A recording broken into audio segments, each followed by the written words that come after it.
Well, thank you all for coming. My name is Gary Schendel. I'm the Administrative Vice President for the NSS, and I want to welcome you all to our second Luminary series of the week, and our second year that we've been hosting this and that.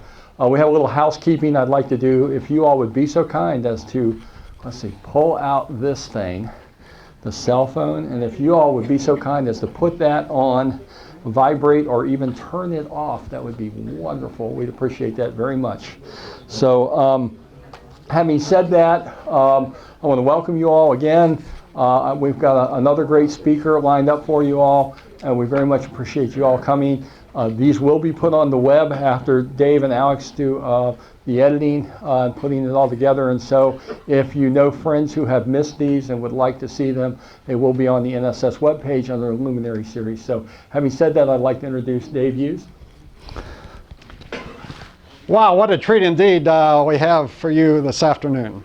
Our speaker today is Roger Brucker, NSS number 1999. Roger first went to Mammoth Cave at age 8, back during Abraham Lincoln's administration,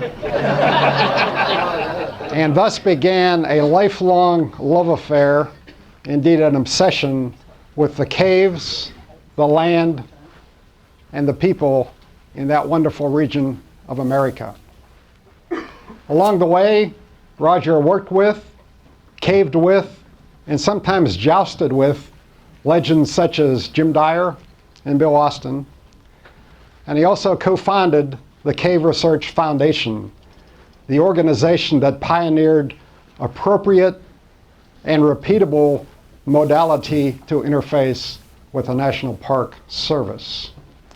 Most of our caving friends are well known within the caving community, but Roger is so much more. He's actually very well recognized amongst the general public. Perhaps part of the reason for that is the many books that Roger has authored or co-authored. For example, one of my favorites is about the Collins Crystal Cave expedition in 1954, a magnificent volume entitled The Caves Beyond. Indeed, many friends have traced their initial interest in caves to that particular book. What you may not know is Roger wrote that book almost completely by himself with very little volunteer help, while squirreled away for a 2-week time period in NSS member Ida Sawtell's Brooklyn, New York City attic. Magnificent effort in 14 days of round-elapsed time. Other great books that Roger has co-authored are The Caves Beyond, Beyond Mammoth Cave, and a real page-turner thriller called Trapped, about a relatively obscure individual. I think his name was Floyd Collins. Perhaps some of you have heard of him. Roger is such a recognized authority on speleology, on caves and caving. He's the only caver I know that actually has his own publicity agent. And I'm proud to say that for decades now, Roger has been an excellent interface between the general public and the caving community.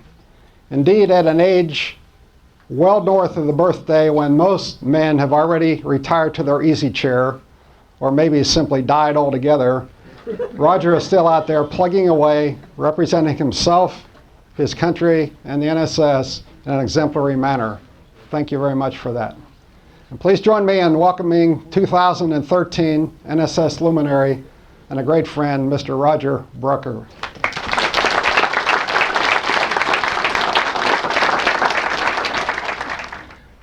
I want to start by telling you that today you are going to learn some secrets for the first time. Now, the first one is called Follow the Water, and of course if you read the program you already know the secret, so please don't tell anybody else. Secondly, we will reveal for the first time who Irgor Rubrek is. Irgor Rubrek wrote a book called The Caves Be Damned. And The Caves Be Damned comes from the fact that if you build a dam in a cave, like Howe Caverns, you can have a boat ride, and that's a lot of fun. So that's where this comes from. And we're going to reveal for the first time who Irgor Rubrek is, and I think that's going to shock you because some people have said, well, Irgor Rubrek is just an anagram for Roger Brucker. Well, no, it's also an anagram for Corker Burger. So you see, there could be a lot of mystery here in this, and we will reveal it for the first time. So I'm going to give the signal for turning out the lights.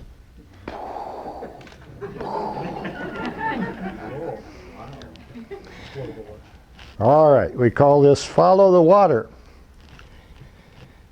I must be careful not to trip over the cord. Where did I start? Well, I like to tell people at 8 years old I was taken to Mammoth Cave, but that's not really the early beginning. The early beginning came when Billy Anderson moved across the street from me in Shelby, Ohio. I was 5 years old at the time. My mother encouraged me to go over and play with Billy, who seemed to her very lonely. Now, maybe she thought I was lonely, but at any rate, Billy had a wonderful basement, and in the basement was the best thing I had ever seen. It was a clothes chute. And I discovered that I could get into the bottom of the clothes chute and stem my way up, as the mountain climbers say. We call it chimneying. And if you went up, you could get to the first floor, and there was a little door there. But I was pretty good because they bought me some tennis shoes that spring, and so I gripped on the wall like a salamander. And I went up, and so this is the first thing I will reveal. Up on the second floor was a door which I pushed open, and there was Billy Anderson's mother. I will never forget the look, and I'm sure she won't either. Well, of course, from there, I found out that you could take card tables and chairs and tip them over and put blankets over them. Now, unfortunately, we were very poor and only had 6 or 8 blankets that I could put over these things. If you included the sofa, you could have a real cave that you could crawl into. And, well, I'm sure people knew where I was. I was sure that they didn't know, really, where I was. So, card table, chairs, and blankets. And then I came to a sophisticated understanding of the game hide and seek. I discovered that if you played hide and seek with people, you could always find them. You know, you could hear them breathing or giggling or what have you. And they never found me. Why? Well, because in one of our closets we had a stool, and I found out you could stand on the stool behind the clothes, and they would open the door and look for feet, and they didn't see any feet because I was standing behind the clothes.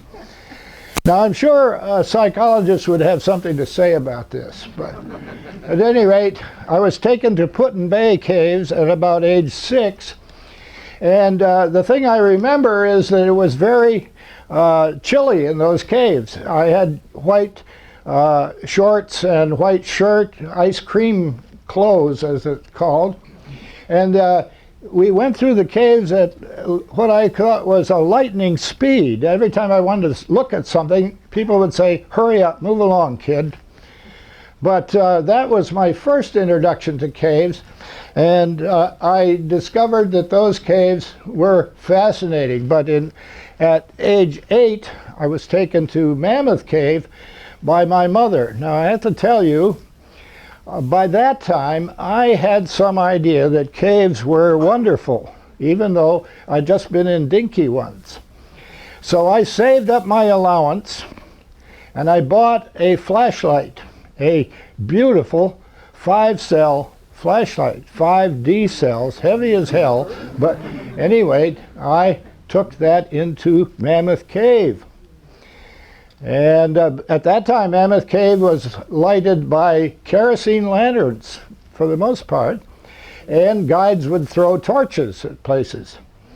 We proceeded into the cave, and I kept shining my 5-cell flashlight into various places.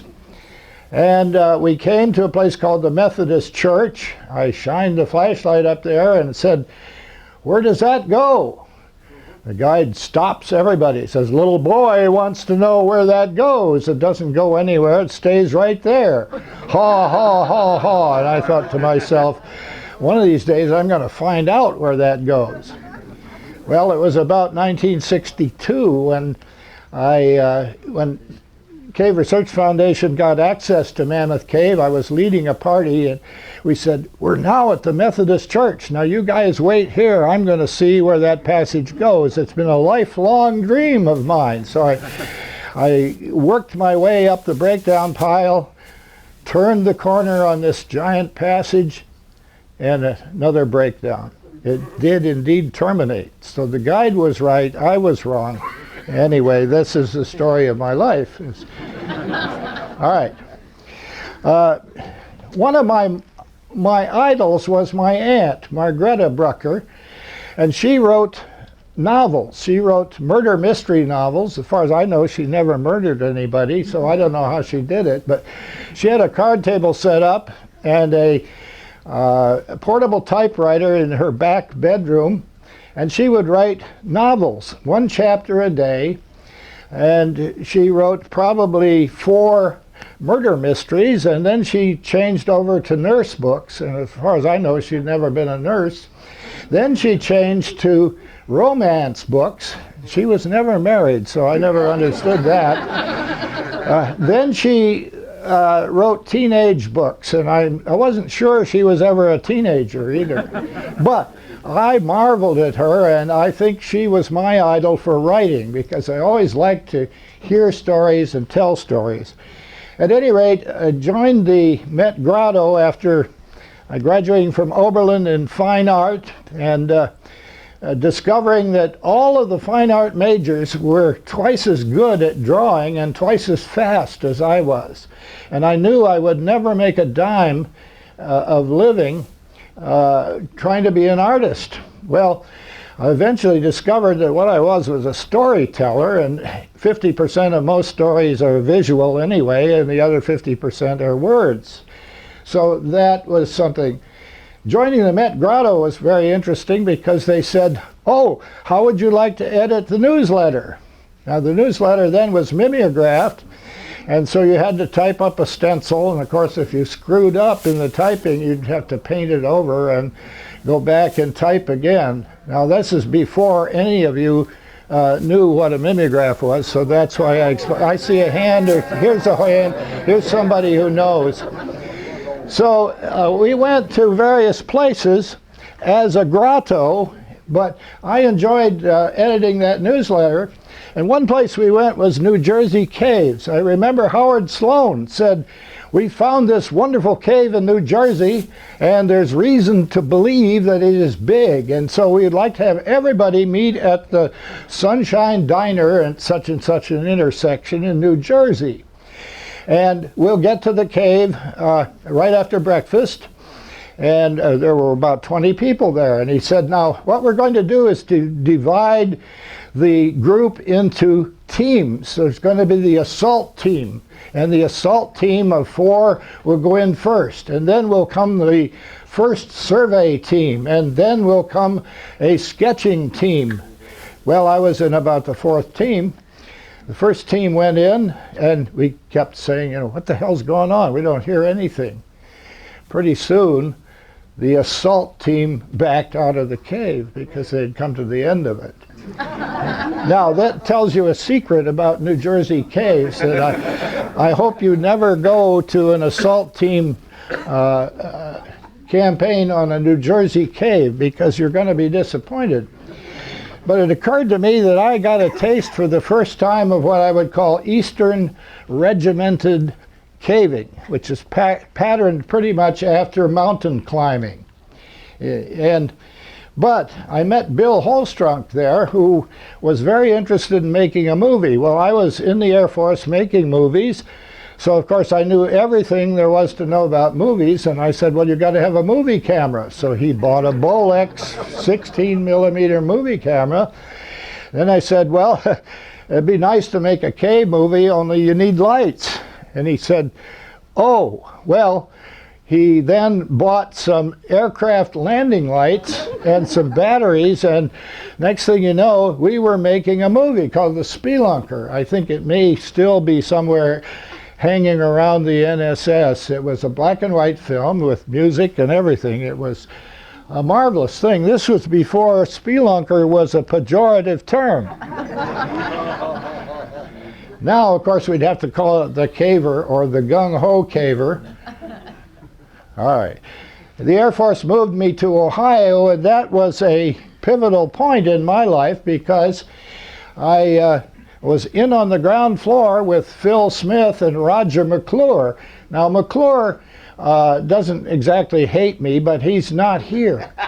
Now, he is in a meeting on investment, so he's making the third $1 million for the NSS while I'm here just chewing the fat. But at any rate, Roger McClure and Phil Smith came around and said, we're starting a grotto, we'd like you to join it. And I said, sure. And of course, I had been in wonderful caves in New Jersey, Pennsylvania, Carpenter Cave in Pennsylvania. And Holstrunk and I wondered whether you could get out of that cave in the dark. And so one day we went in there, we shut off all our carbide lamps, and we actually felt our way out of the cave. And of course, at that time that I learned that your ears take over, and pretty soon you're very sensitive to how close walls are. So we got out without too many bruises, but I know it can be done. At any rate, the Central Ohio Grotto began exploring Ohio mud holes. Now, they might be called caves, and in fact, it's called the Ohio Cave Survey, but it's really mud holes. So I warn you, don't go in New Jersey caves, don't go in Ohio caves. So you're learning a lot of things not to do. But at any rate, one of the members of the Central Ohio Grotto was Jim Dyer, who had been a former manager of Crystal Cave, Floyd Collins Crystal Cave down in Kentucky. And he kept saying, well, you've got to go over to Indiana and cave and Suicide Cave and meet Bill Rint and some other people. And so we did all of that after we had surveyed some muddy caves in Ohio. And after a while, Jim Dyer said, well, I think you guys are about ready. You guys meaning Phil Smith and Roger McClure and Roger Brucker. And so he said, I've arranged for you to go down to Mammoth Cave and cave with Bill Austin in Crystal Cave. I thought, wow, that's really something. Bill Austin was the grandson of the founder of Horse Cave, Hidden River Cave, and Floyd Collins Crystal Cave. He had bought that from the Collins family.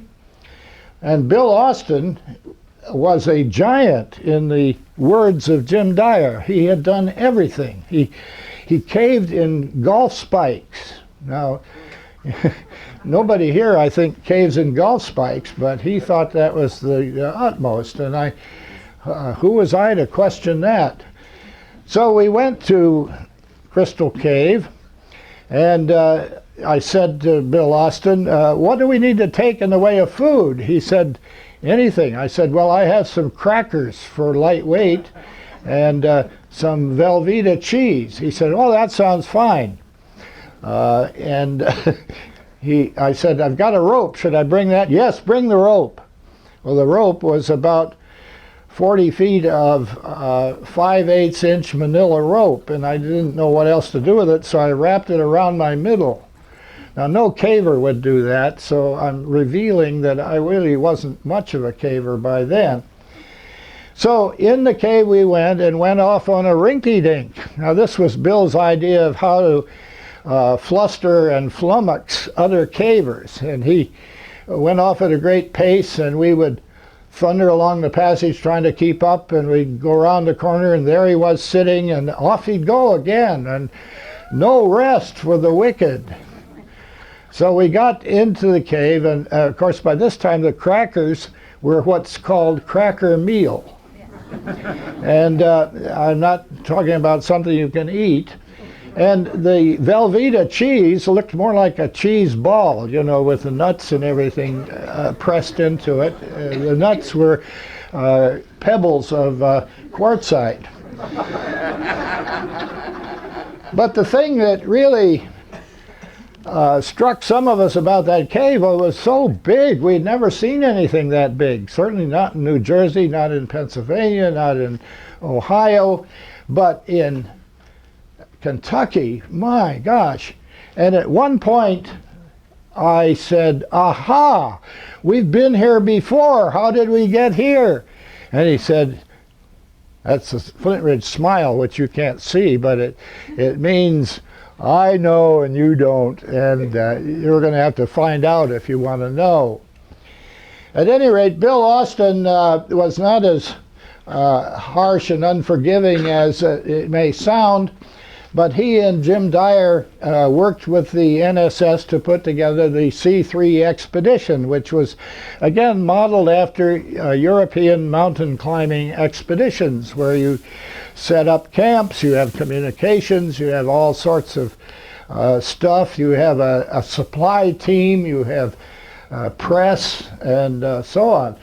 So this, I'll show you McClure's slop shop, because Roger McClure is a trusted senior member of the NSS and would never ever put his name in a cave. Now the kitchen in Floyd's Lost Passage in Crystal Cave was named McClure's Slop Shop, as you can see. Somebody added a scantily clad somebody, caver I guess. The other side of that sign, it says Ida and Nancy's Place. Now what we learned on that expedition was that's an awful way to run an expedition. All the best people were used to string telephone wire into the cave, and when we got in the cave and had 2 telephone circuits set up, people would say, well, what's going on up there? Well, there's a little wind blowing. It's pretty dark. And we'd say, well, it's dark down here, too. What are you going to have for breakfast? You know, this vital conversation. They said, oh, well, you know, if you have to rescue people, this would be wonderful. And we thought that was kind of stupid, because who could need a rescue in a cave like that? So, at any rate, they said before the expedition, we want everybody to keep a memoir of what you did and saw and thought during the expedition, and turn that in, because society has hired a ghostwriter and paid him a fantastic amount of money, which was the advance on the book, to produce a book under the name of Joe Lawrence Jr., the expedition leader. So I wrote down in the journal and turned in that, and I didn't hear anything for months and months and months. And one day I got a call from Howard Sloan of New Jersey Cave Days, and he said, would you be willing to fly to New York? And I said, what for? He said, to write a book. I said, write a book? He said, yes. Our ghostwriter that we had hired disappeared with the money. And the NSS is on the hook, and the publisher wants the money back, and we don't have it. We've spent it. This is the early days of the NSS. At any rate, they said, so we need you to come. Well, why me? Well, turns out you're the only person that provided memoir material. That's what you call demand, isn't it? So I went to New York, and I met with the editor, and I said, well, we're going to have a manuscript for you in 2 weeks. Joe Lawrence is coming up, and we're going to write this book together. And I said, so on Monday, you're going to have the outline of the book and the first and the last chapter. He must have thought I knew what I was doing when I said that. But why worry? Lawrence was going to be there. He knew everything, and I knew all the rest. But at any rate, Lawrence comes up and says, I've got bad news and more bad news. The bad news is I couldn't get off work to write the book. And the bad news further is that I have to speak tonight upstate in Albany. And I said, oh crap. So I said, well, I'm going with you. So on the trip up to Albany, we worked out the outline of the book and agreed that I would write half of the book under my name and ghostwrite his half of the book, and he would help out by editing thoroughly. Well, I never saw him after that. He disappeared after this talk in upstate New York. He did write the picture captions. So if you want to know what Joe Lawrence writing is like, just read the captions and ignore the rest of the book. Well, it began, one of the first papers we presented at an NSS convention in Natural Bridge, Virginia, was essentially the pioneer document in project caving. We discovered a lot of things on the C3 trip. Many people put carbide in water bottles in one pocket and candy bars in the other, and then wondered when they got down to the Lost Passage why they had neither candy bars, water, or carbide. Why? Well, because they fell out. Well, we found war surplus ditty bags and started to adopt those, and as far as I know, we invented the concept of the cave pack. Secondly, we had experimented with telephones. Instead of very heavy EE8 phones, we had sound-powered phones which would fit in your pocket. We could unreel wire as fast as people could go through the cave. And when we got set up to try this high-tech communication system, we said, hey, what's going on up there? Well, it looks like a little rain up here. It's dark down here. Ho, ho, ho. Anyway, then we discovered, of course, there was no need for that. Phil Smith later asked Werner von Braun this question. He said, we are involved in deep cave exploration. We're often gone many, many hours, sometimes days. How do we get word out if we need to be rescued?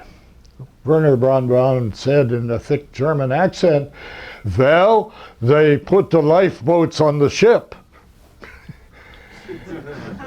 Which meant, of course, we had to train people, party leaders, to be able to handle emergencies and get people out. So this was the foundations of project caving. Well, what was the history of project caving in this country?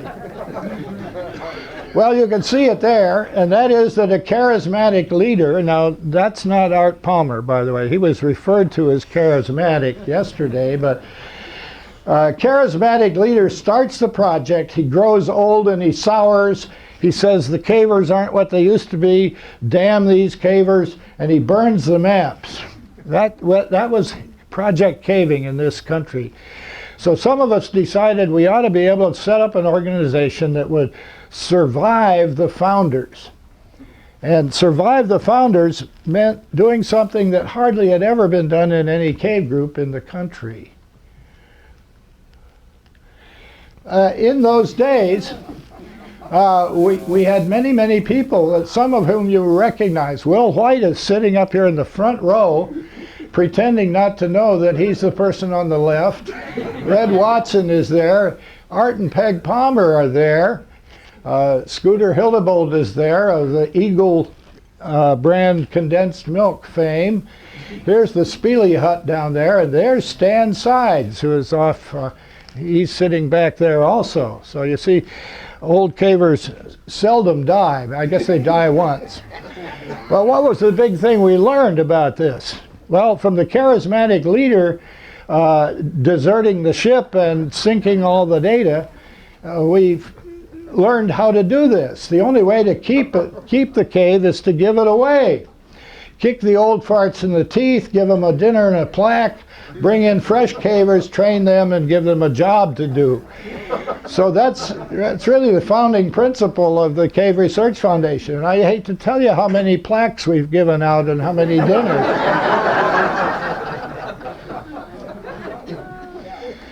Well, after a while, we had connected several caves together, Unknown Cave and Crystal Cave, and we could see that the potential was looming here for having the world's longest cave. So we write a scientific paper saying we have found the beginnings of the world's longest cave. Brother Nicholas Sullivan, a past president of the NSS, presented that at a AAAS meeting. We got lots of press, and then we got a telegram from Europe saying, oh, no, you don't. Hola in Switzerland is the longest cave. Well, they really were. So here we were caught in a lie. Of course, I never lie, I just tell stories. Well, here are some more people that you can see. Red and Pat Watson. Pat Watson became one of the premier archaeologists in the East. She put together the entire diet record of paleo peoples based on reconstituting feces that were left in Salt's Cave by the prehistoric explorers. When you reconstitute the feces, you get two things. One, the organic material floats to the top, and you can identify all of the plants from which this comes and know which were the cultivars and which were the wild organisms. The other thing you get is the exact smell of the feces at the time it was deposited. Here's a picture of Roger and Red taken fairly recently. Well, there's Carol and Alan Hill. Some Western cavers know. And what I explained, and this is another secret, those of you who have white hair need to know that radon in caves produces white hair. So if you've been going in caves for a long time and you are starting to gray or turn white, it's the radon. Isn't that right? Yes, that's right. All right. All right, I want to show you this.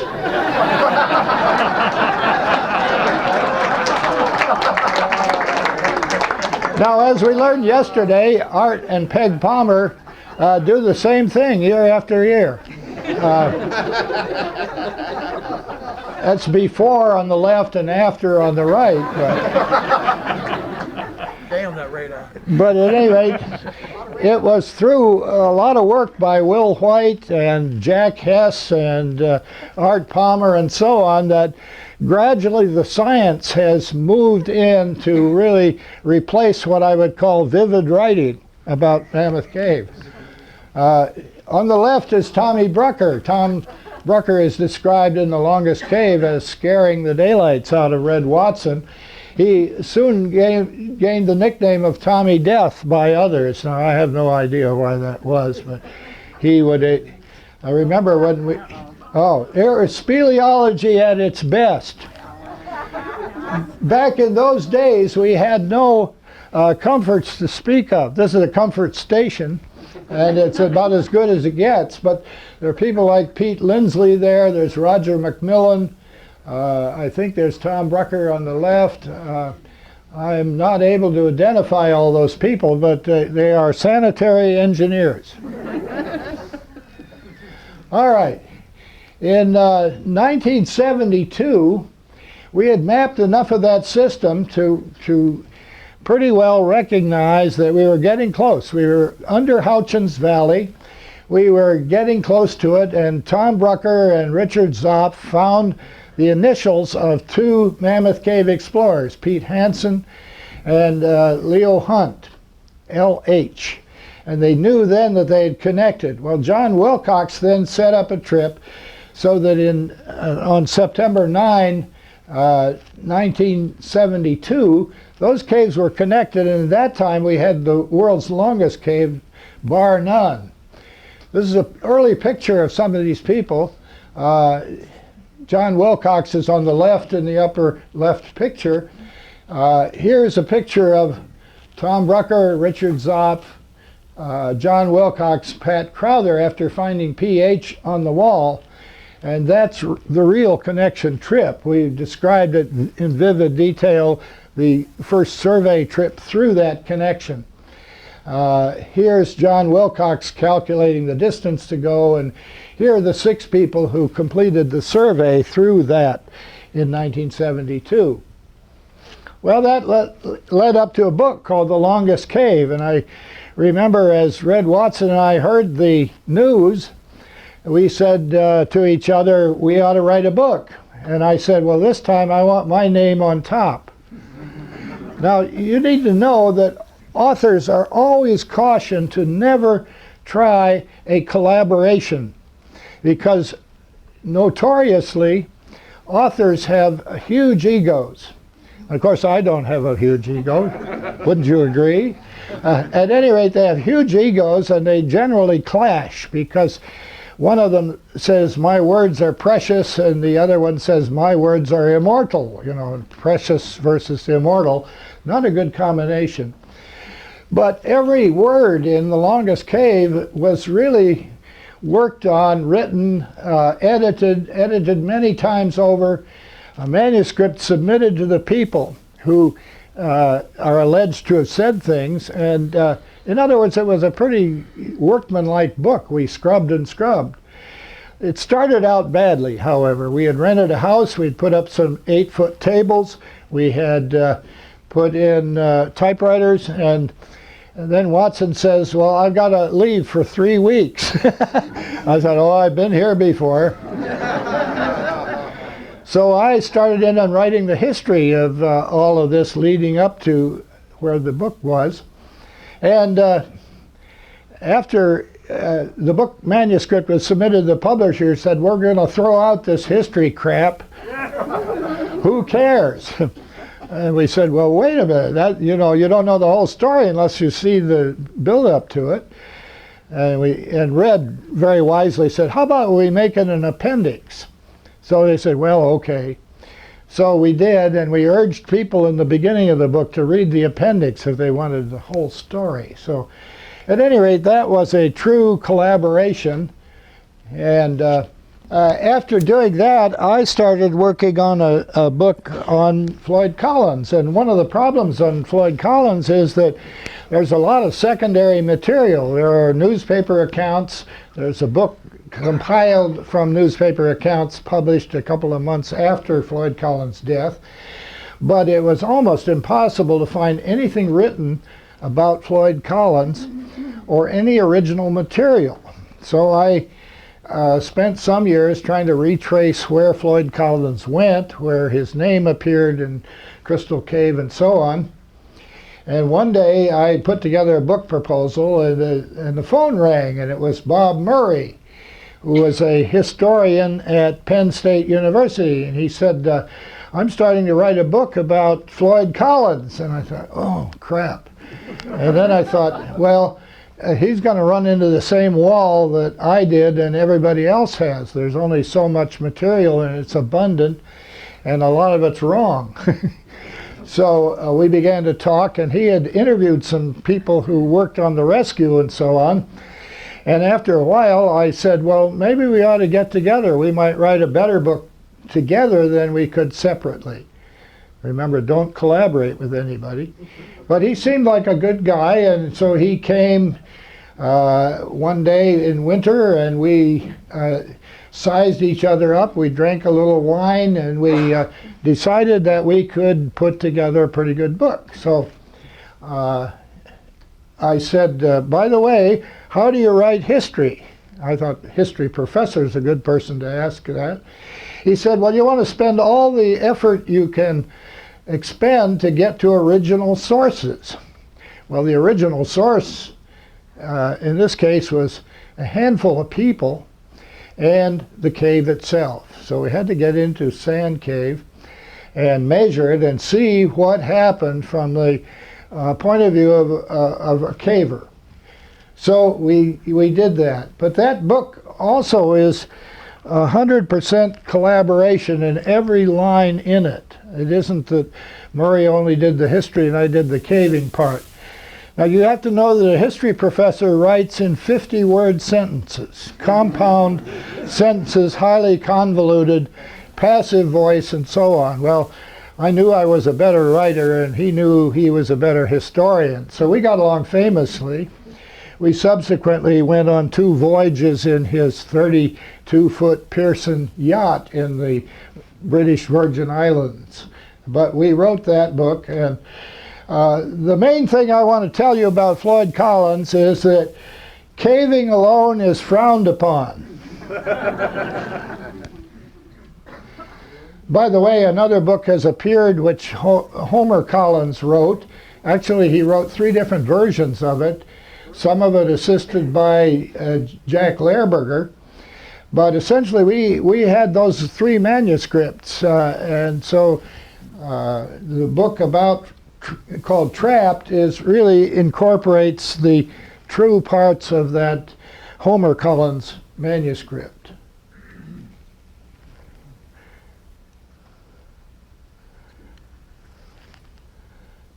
Letting that sink in. Well, after Trapped, we began working on Proctor Cave, which it seemed to us ought to be connected. And in fact, John Wilcox, well, let's start here. On the right is Lynn Weller. Lynn Weller and I were married 30 years ago, and at any rate, we had rappelled into a pit in Proctor Cave and had come to an underground river. The river was flowing at about 6 million gallons a day.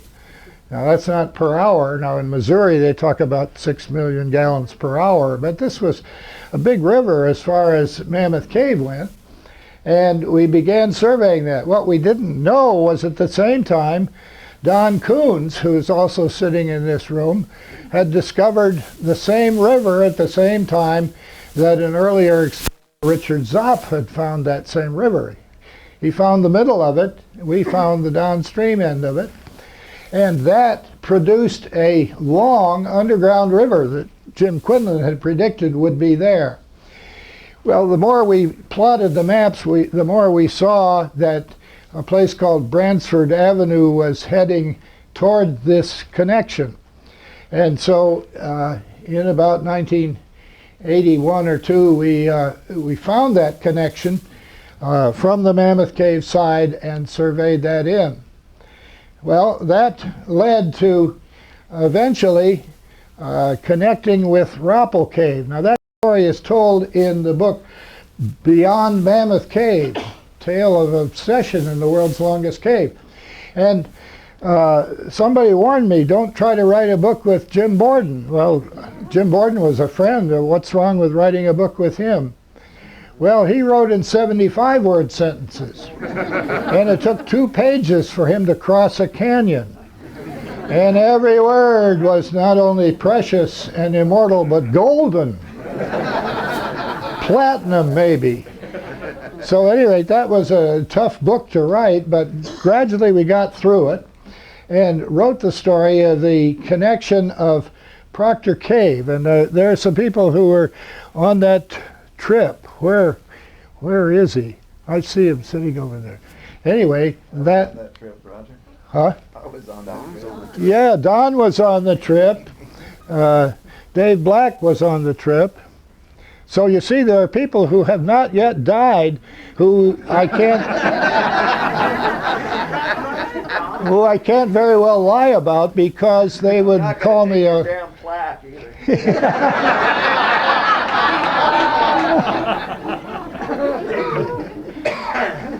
This shows a typical class. I taught speleology for 25 years. Having written some books, people thought I knew everything. Well, that's not true. There are a few things I didn't know. Another one of the people who really intrigued me about Mammoth Cave was Stephen Bishop. And while people had written about Stephen Bishop near the time when he existed, nobody had captured the spirit of this man who discovered about 25 miles of Mammoth Cave and drew a map. So here was a slave who became the first systematic cave explorer, as far as I could tell, and secondly, who had become the first guide who was so vivid in his guiding trips that people quoted him in letters to people in Europe and the East Coast. He was an accomplished entertainer as well as explaining the science. So at any rate, he then became the economic engine that really put Mammoth Cave on the map. So I wanted to write about him, but there was no original material. He, of course, was dead, and I didn't know how to write that book. So for 10 years, I struggled with that, and finally one day I had a student in the speleology class, and I asked them, what is it you want to do? Don't tell me what you want to know, but tell me what you want to do after you take the speleology class. He said, I want to write an adventure story in the longest cave. And I said, okay. And he gave me a book that he had written called The Purification Ceremony, which was written from the viewpoint of a Native American woman bow hunter who solves a murder mystery. And I said, great Scott, how did you have the audacity to write from a woman's point of view? He said, well, I didn't think I could do it, but I talked to a woman author friend of mine, and she said, well, just do the best you can, but show the manuscript to women who don't love you. So I said, aha, that's it. Charlotte Bishop will tell the story. So this is a historical novel based on all the historical facts we could find. The job of writing it was to be sure that, you know, when you hitch up a team of horses, you use the right kind of harness as was used in those days. All right, now, I then went on to encourage Ergor Rubrek to write The Caves Be Damned. Now, The Caves Be Damned is a collection of about 35 short stories. One of them has appeared in the NSS News about super cavers and super caves, which I took to be a spoof on the Talbot book about the supposed race between the deepest cave in the Ukraine and the deepest cave in Mexico, which had the usual hero cavers in it. At any rate, he then, those stories have appeared serially in the Connecticut Underground. Danny Brass, the editor, has been running those stories. So then the question is, who is Ergor Rubrek? Who, indeed? And some people have said, well, that's an anagram, and if you work it out right, it comes out to Roger Brucker. But as I said in the beginning, it also comes out as... So I am revealing for the first time that Ergor Rubrek is really J.K. Rowling. And so that ought to sell 300,000 copies, wouldn't you think? Buy her book called The Caves Be Damned. All right. I did manage to smuggle out a piece of manuscript. This is Ergor Rubrek writing, I was invited by the Yorkshire Caving Club to explore the caves of the Bristol Plateau. I called on Harry Potter, then a student of wizardry, to enjoy a bit of potholing. He was on holiday, so he accepted. We met at the train station in Bristol, and I saw he was not dressed for serious caving. He waved his wand, and his clothes changed to a boiler suit with a helmet and lamp. We descended the cave on a cable ladder and sank in the mud to our waists. A roar. Now you have to get the book to find the rest of the story. All right. I want to... how's my time? 10 minutes. Oh boy, 10 minutes. I can... All right. I want to reveal some secrets to you, which probably as cavers are not going to be secrets at all, but are important. This is an aerial view of the Sinkhole Plain, a 150 square mile area of Kentucky, pockmarked with sinkholes. The only other terrain I've seen besides karst terrain like this is the battlefield at Verdun in France. And you can see in the background the Mammoth Cave Plateau, and this big 400-mile cave spreads out under that and is heading toward cave passages underneath this plateau.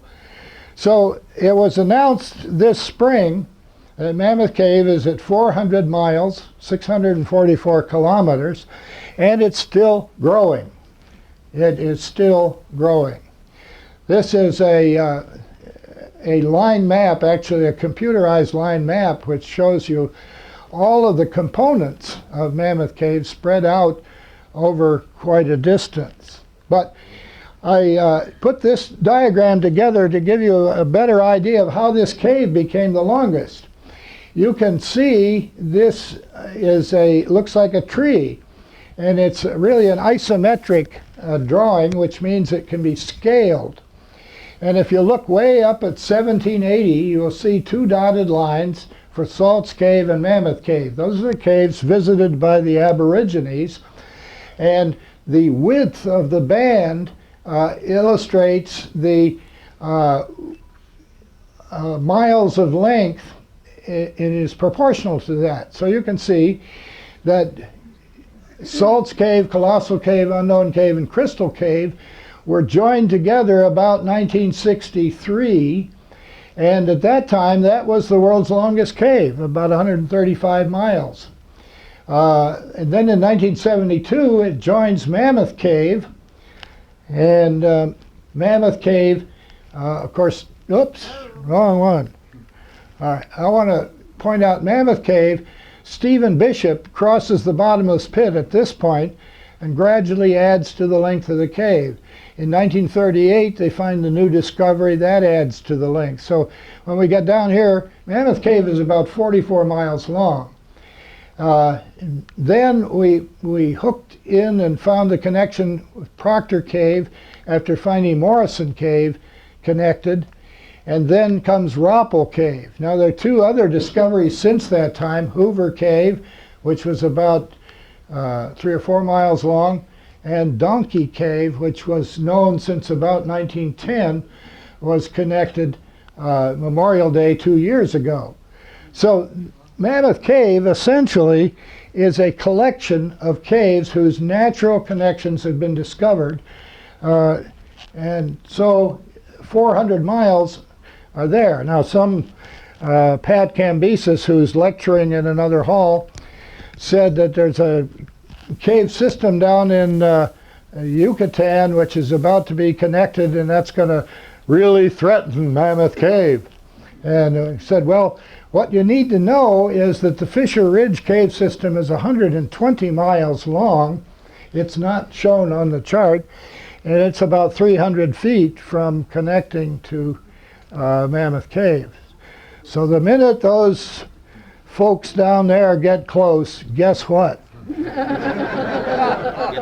Somebody in Fisher Ridge is going to wake up and say, hey, why don't we connect that? Cave Research Foundation is not trying to connect it, but you never know. Then there's Wigpissel Cave with another 40 miles. It's already connected by a dye trace. Yeah, Wigpissel Cave is the next one in line, probably. Yeah. That's about 34 miles, and it's a big cave, and Don Coons was instrumental in surveying a bunch of that. So you see, there are people I dare not lie about. All right, one of the secrets of what we did in finding these connections is the first thing we did was to plot the cave map on the topography. In the 1954 expedition, several of us had done a sneaky survey to connect the Lost Passage to the bottomless pit and put together the commercial map of the cave and the C3 expedition map of the cave and put it on the topography. Well, we began to see things that were relationships that were not evident before that. What we learned was that in the upper level passages, you would go along, you'd come to a breakdown, and everybody called that a hillside breakdown. But after several years of surveying, we discovered that on the other side of the valley was the same passage, same water flow direction by the scallops, and a breakdown in that wall. So then what do? Well, you look for the vertical shafts, which occur at the hillsides here, where the sandstone caprock has been eroded back, and the vertical shafts provide access to lower levels. Well, very often on the next level down, you also come to a breakdown and can't go any farther. So the next thing you do is you find more shafts and go down those shafts, and pretty soon you're in generally small canyons down in the bottom that go directly underneath. Well, then aren't you stuck? And the answer is no, because you have to remember the thing works in reverse. So you can go up the vertical shafts also and find extensions of those trunk passages that you saw before. So this is a typical vertical shaft. Now, some of you come from parts of the country where there aren't any vertical shafts. Well, in my opinion, you've been given the shaft. Because these shafts have drains, paleo drains that are no longer used, and every one of them has a drain at the bottom which is used. The drains are generally smaller in cross-section than the shaft itself. So this was one of the ways in which we connected. This is a picture of Joyce Hoffmaster connecting Donkey Cave to Mammoth Cave. And this is a very, very exciting story because she almost got stuck here. And one of the gripping stories that will be in another book, I think, is going to tell the story of how she was wearing surplus tanker coveralls. And down the back of those coveralls was a harness that was designed to pull tank crews out of flaming tanks through a hatch.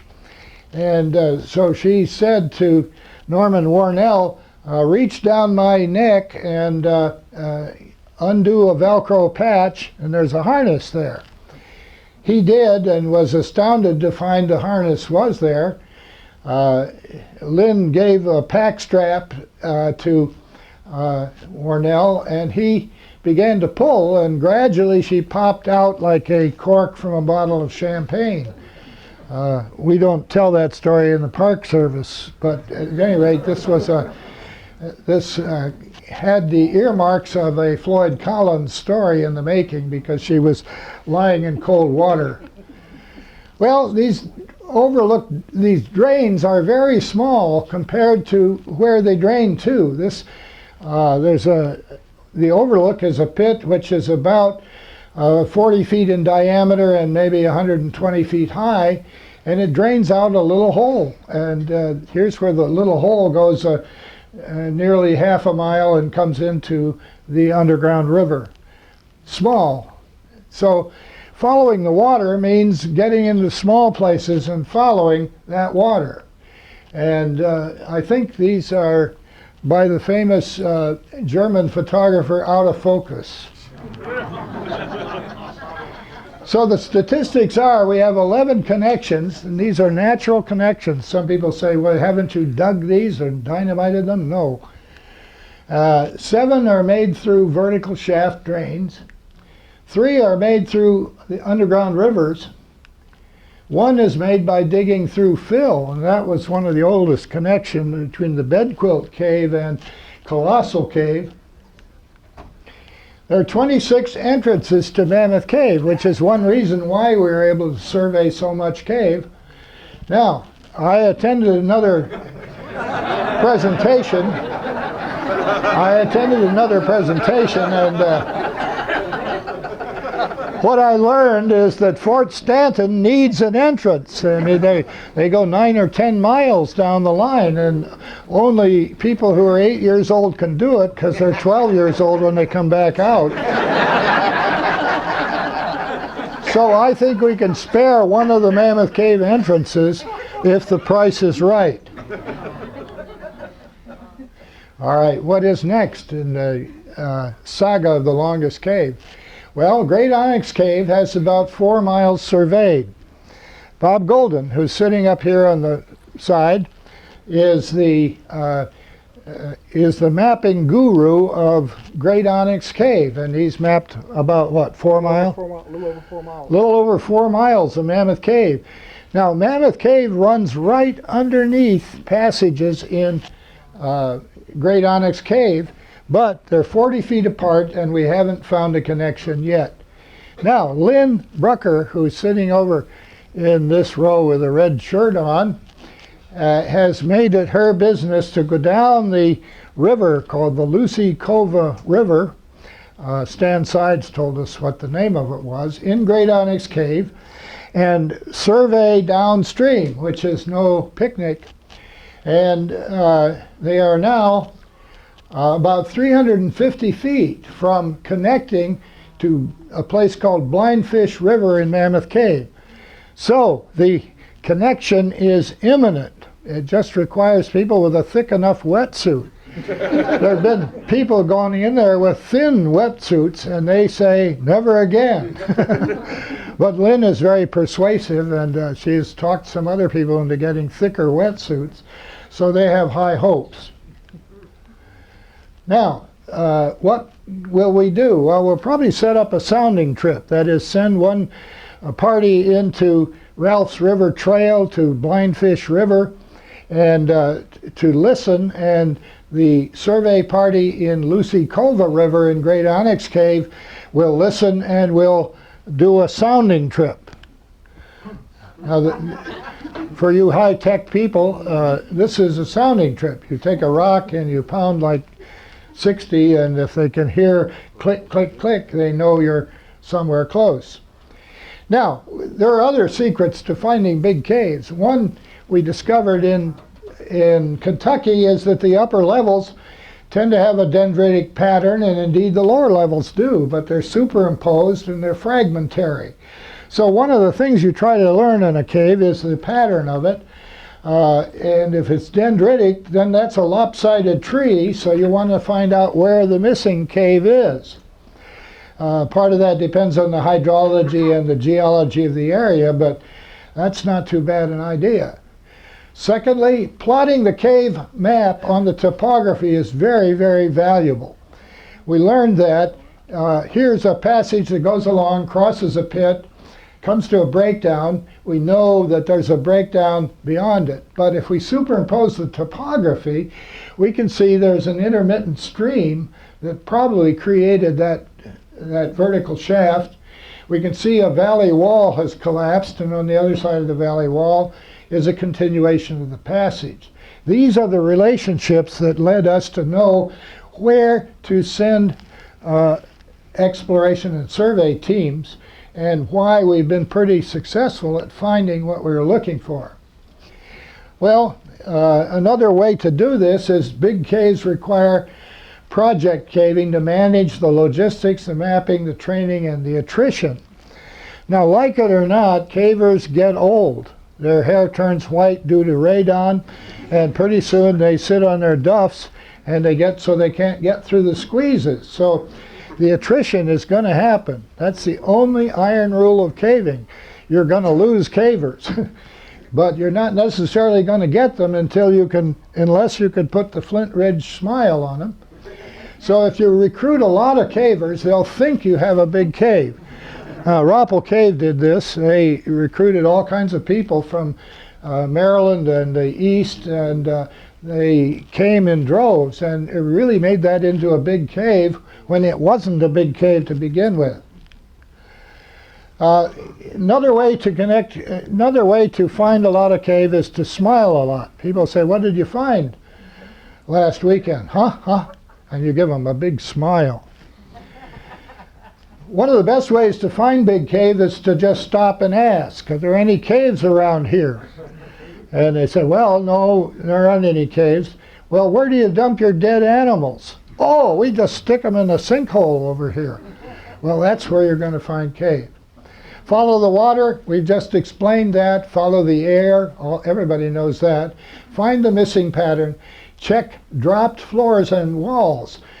Any number of caves where you're walking through borehole, suddenly you discover that the floor drops down, the ceiling remains at the same elevation, and where did the floor go? Well, it probably dropped into another level. So that's worth looking at. Check wide ceilings. If you think about it, the floor Pattern in a cave is the water contains sediment, and the sediment is carried along by the velocity of the stream, the underground stream. Now, where the passage widens, the stream velocity decreases and the load begins to settle out. So very often a wide place is going to be a place where there's going to be a ceiling departure of a tributary. Does the passage end? That's Tom Brucker's way to find Big Cave. If the answer is I don't know or no, then keep going. Plot the cave map on the topography, build special forces, smile a lot. Thank you. I would entertain any questions you have.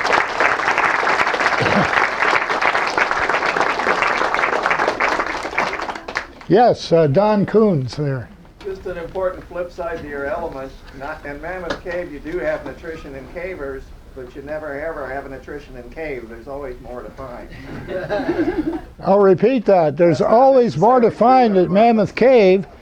So if any of you have not yet found Big Cave, well, you ought to come over and help us. I saw another question. Yes, Roger. If the dam on the Green River disappeared, would you expect much more passage on the bottom of Mammoth and Brucker?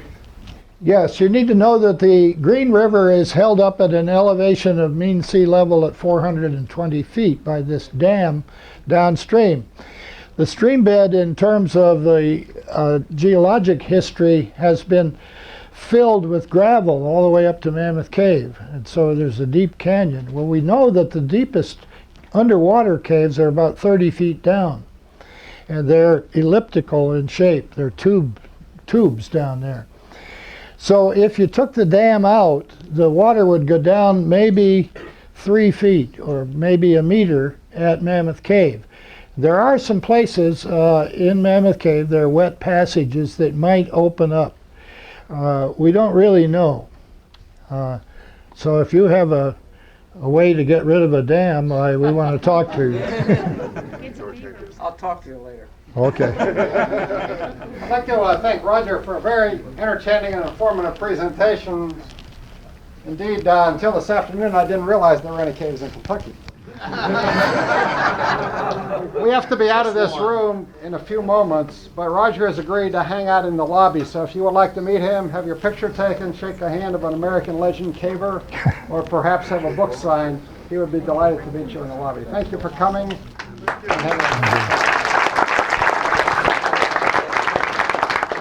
Thank you.